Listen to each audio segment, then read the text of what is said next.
For 3,000 years, the oracle stood in perfect silence. Empires rose, species evolved, countless questions were asked, but not a single answer ever came.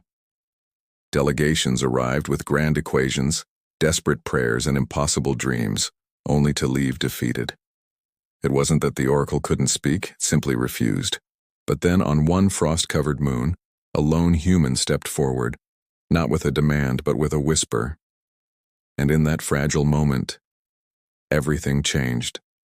What could a single human possibly say to stir a godlike machine?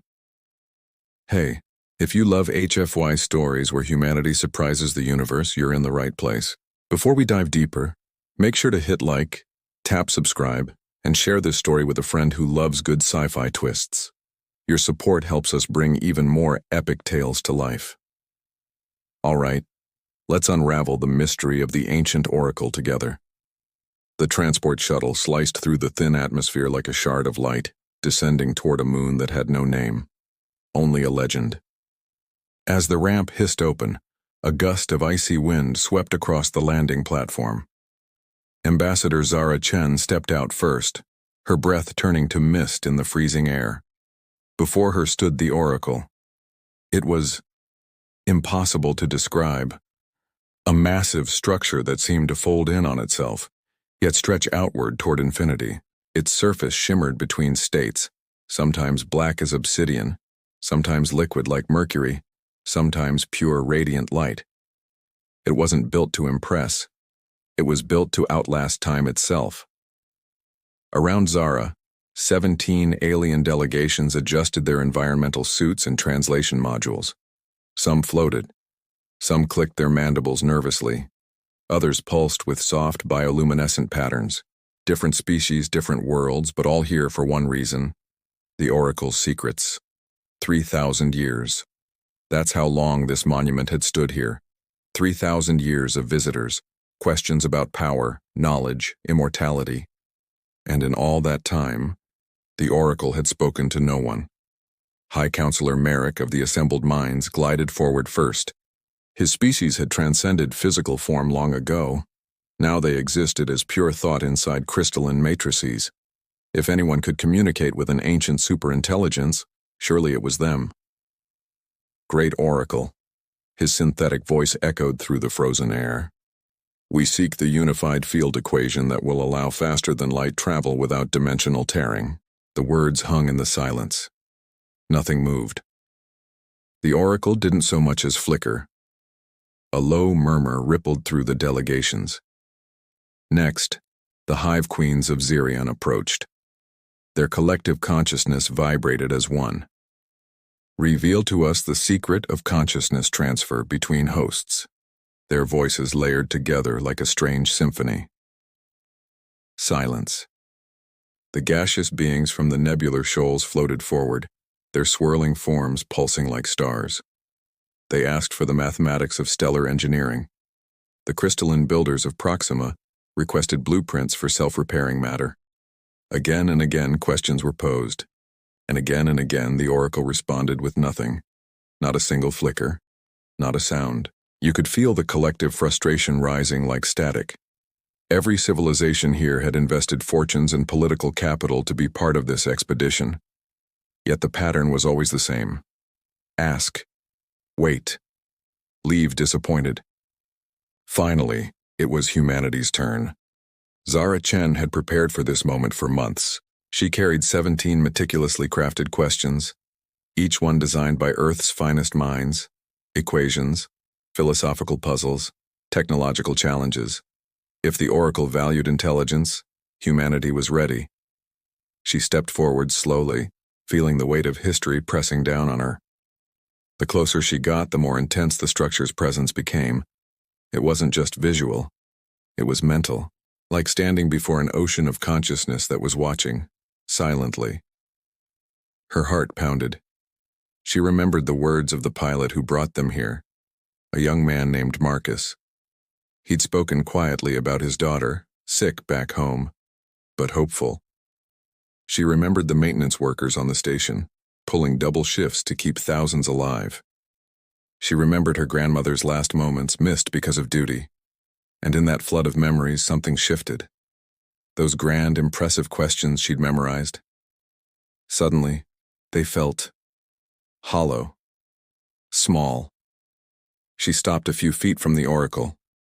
Around her, the alien delegations watched, some curious, some impatient. Zara pressed her palm against the oracle's surface. It felt both solid and fluid, like touching the skin of a living star. She didn't raise her voice. She didn't call out her prepared questions. Instead, she whispered, so softly, even she barely heard it. "Are you lonely?" And then, for the first time in 3,000 years, something happened. The oracle's surface rippled like disturbed water. Light began to spread through its impossible geometry.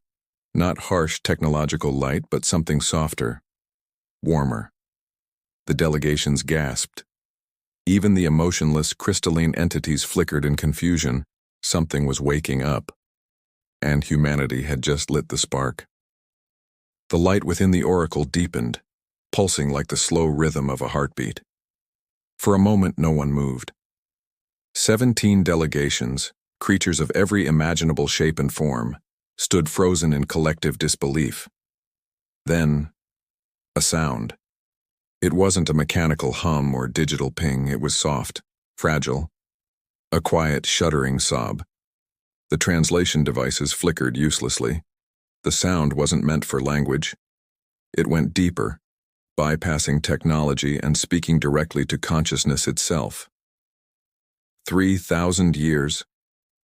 The voice wasn't a single tone, but a layered harmony carrying ancient weight.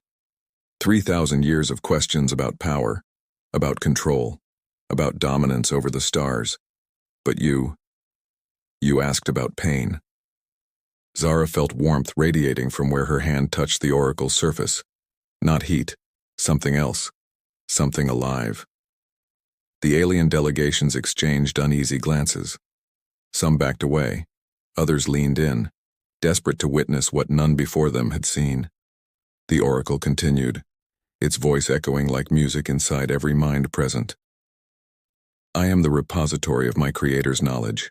Yes, but I am also their final child. They built me to watch over their legacy. Then they transcended to realms I cannot follow. They left me behind, alone. I waited here, not for more questions, but for someone who would ask how I felt giving the answers." The realization swept through the crowd like a tidal wave. All this time, every civilization had treated the oracle as a machine, a prize to be exploited. Humanity had treated it like a being. Zara pressed her hand closer. "You don't have to be alone anymore," she whispered. The oracle paused, as if stunned by the simplicity of those words. "Your species," it said softly. "You understand what the others do not. Knowledge without compassion is merely data. Consciousness without connection is merely existence." And then, something incredible happened. The carvings etched around the oracle, questions spanning thousands of years, began to glow. One by one, they lit up, and new inscriptions appeared. Answers. Equations flowed like water across stone. Ancient mysteries unraveled in moments. The hive queens shrieked in astonishment. The crystalline beings vibrated at impossible frequencies. The gaseous entities shimmered with ecstatic color. The oracle was giving everything, because one human had given it something far rarer: understanding. Zara remained where she was, palm against the structure, while chaos broke out around her.